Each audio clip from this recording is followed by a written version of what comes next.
Sa puntong ito, balikan po muna natin si Mon Gualvez na nagbabalita live mula sa Isabela, Mon. Santiago, Isabela. Kamusta naman dyan?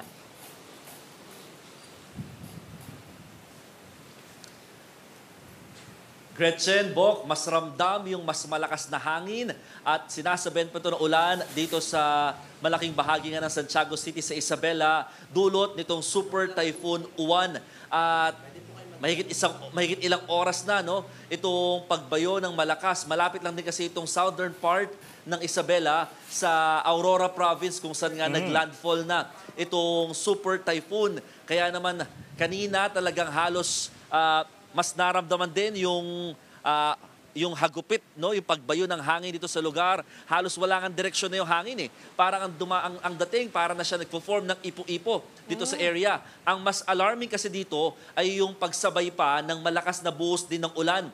At ito yung pinangangambahan ng provincial government ng Isabela na nauna na rin nilang in-announce at talagang binalaan ng kanilang mga kababayan sa mga posibilidad ng matinding pagbaha. As of speaking right now, according to the PDRRMO ng Isabela, lahat ng mga bridges dito, yung mga overflow bridges particularly, talagang hindi na madadaanan dahil nga nagtaas na rin o tumataas na rin yung level ng tubig ng mga naturang ilog. Itong area kung nasaan kami, meron itong dalawang parang waterways. May ilog dito sa likod ko, yan yung Calao River, habang doon naman sa may bandang likodan nito, yung karugtong naman na creek. At ito yung mga posibilidad na maaaring umapaw kung sakali magtuloy-tuloy nga yung pagbuhos nitong ulan.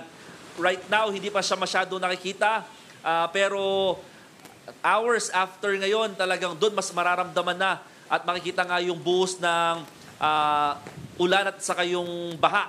Kasi nga yung mga manggagaling sa Aurora, Quirino at saka sa Nueva Vizcaya, talaga dito rin babagsak bago naman tumungo sa may Cagayan. Ipakita ko lang sa inyo yung area dito. Again, wala nang kuryente dito sa malaking bahagi ng Isabela.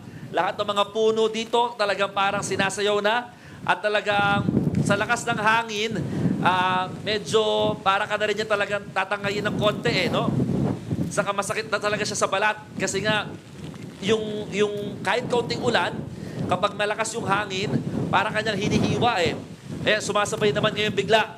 Natsyempo naman na biglang bumayo yung hangin dito sa kinalalagyan namin, Bok at saka Gretchen. So, marami ng mga gamit dito ang nagsibagsakan na, may mga yero na rin na halos nililipad na dito sa lugar dahil nga patuloy yung nararanasang malakas na hampas ng hangin dito sa lugar. May mga nagliliparan na rin mga items actually dito sa lugar. Itong ang trapal na to, kanina pa yan Talagang halos natatanggal dito sa lakas nga ng hangin in this area. So, yan yung situation ngayon dito pa lang sa Santiago City, Isabela. Isa lang ito sa mga lungsod at bayan sa southern part nitong probinsya na malapit nga sa Aurora kung saan naglandfall yung bagyo. Kaya yung nararanasan namin dito, this might be the same dito sa mga other towns and city nga dito sa southern part ng Isabela. So, inaalam lang natin dahil sa ngayon, hindi na muna din rescue ang mga authorities dahil for their own safety.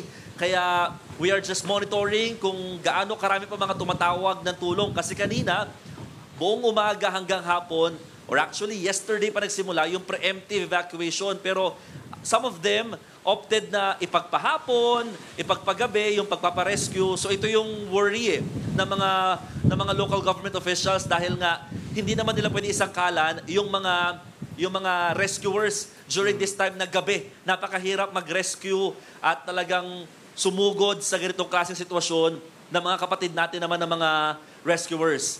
Gretchen at Bok, balik sa inyo. Mon, lalakas pa yung ulan tsaka hangin yan bago maghating gabi. So, safety rin kayo. Tsaka, in fairness naman sa iyo, kahit binabayo ka ng ulan dyan, mukhang fresh na fresh ka pa rin. Kahit nakikita namin yung tuhod mo. Pero okay yan. Actually, sana nga fresh, pero alam mo, yung tuhod ko dito, nanginginig na sa lamig, no? Oo, oo. Mon, matanong ko lang, ano ba yung pinaka-vulnerable na mga areas dyan sa Isabela at binabantayan ng LGU?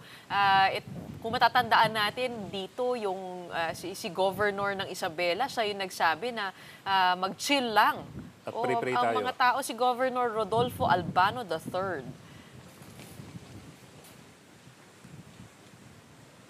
Oo. Actually, Gretchen, 2 points. No? Una, ang mga binabantayan talaga dito ng provincial government ng Isabela, dalawa rin. Una, yung mga coastal towns ng Isabela na talagang ang babalangan nila, posibleng umabot daw ng 5 hanggang 14 na metro yung taas ng mga alon na maaaring maranasan doon sa mga lugar na yan. Kapag sinabayan pa ito ng high tide. Pangalawa, yung mga bayan na malapit sa ilog at talagang bahain. Ito kasi Isabela, talagang madalas umaapaw yung ilog at talagang madalas o mabilis na binabaha yung lugar. Kaya naman marami sa mga residente nga dito ang lumilikas na lamang agad-agad. No?